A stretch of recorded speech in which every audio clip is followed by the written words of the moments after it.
Daniel chapitre 6.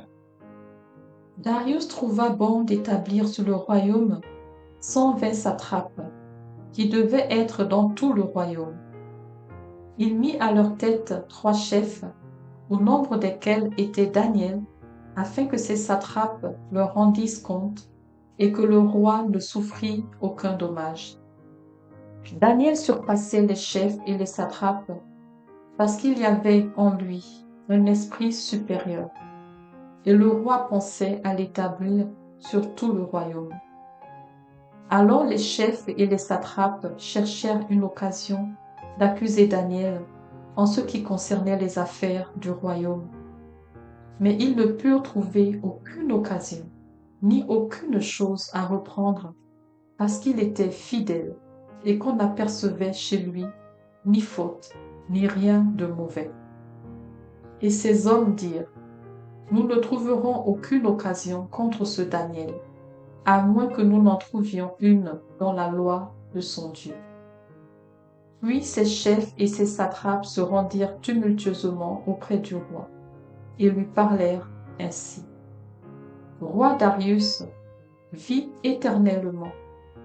Tous les chefs du royaume, les intendants, les satrapes, les conseillers et les gouverneurs sont d'avis qu'il soit publié un édit royal avec une défense sévère, portant que quiconque, dans l'espace de 30 jours, adressera des prières à quelque dieu ou à quelque homme, excepté à toi, ô roi, sera jeté dans la fosse aux lions.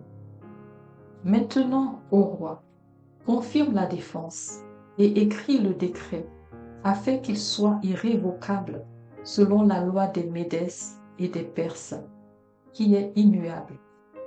Là-dessus, le roi Darius écrivit le décret et la défense.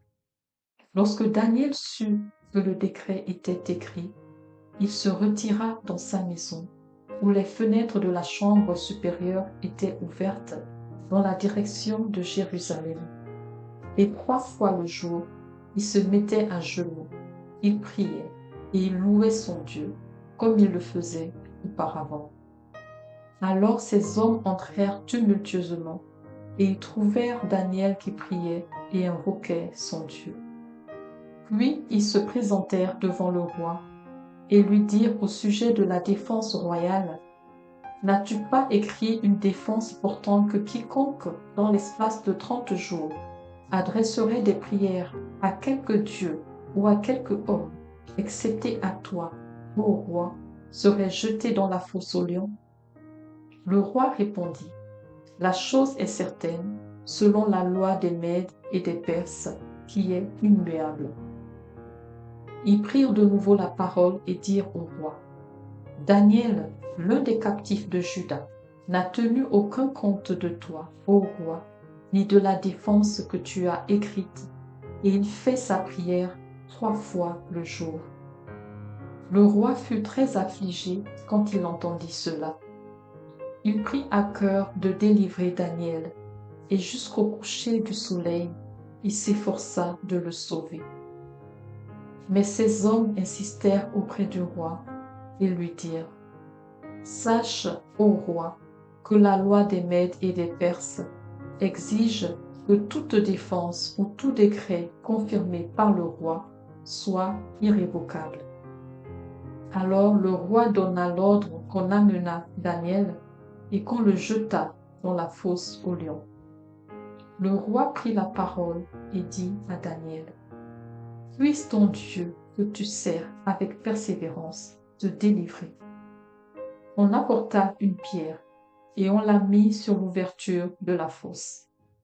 Le roi la scella de son anneau et de l'anneau de ses grands, afin que rien ne fût changé à l'égard de Daniel.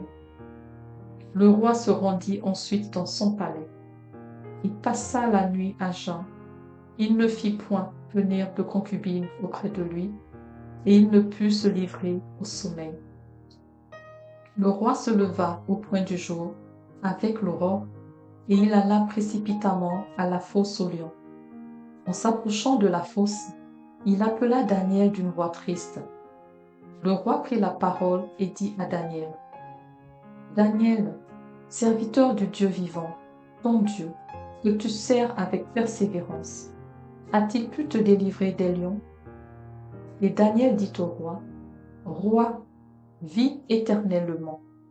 Mon Dieu a envoyé son ange et fermé la gueule des lions, qui ne m'ont fait aucun mal, parce que j'ai été trouvé innocent devant lui.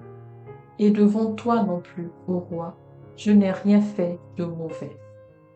Alors le roi fut très joyeux, et il ordonna qu'on fît sortir Daniel de la fosse. Daniel fut retiré de la fosse, et on ne trouva sur lui aucune blessure, parce qu'il avait eu confiance en son Dieu. Le roi ordonna que ces hommes qui avaient accusé Daniel fussent amenés et jetés dans la fosse aux lions, eux, leurs enfants et leurs femmes. Et avant qu'ils fussent parvenus au fond de la fosse, les lions les saisirent et brisèrent tous leurs os. Après cela, le roi Darius écrivit à tous les peuples, à toutes les nations, aux hommes de toutes langues qui habitaient sur toute la terre, que la paix vous soit donnée avec abondance. J'ordonne que, dans toute l'étendue de mon royaume, on ait de la crainte et de la frayeur pour le Dieu de Daniel, car il est le Dieu vivant et il subsiste éternellement. Son royaume ne sera jamais détruit et sa domination durera jusqu'à la fin. C'est lui qui délivre et qui sauve, qui opère des signes et des prodiges dans les cieux et sur la terre. C'est lui qui a délivré Daniel de la puissance des lions.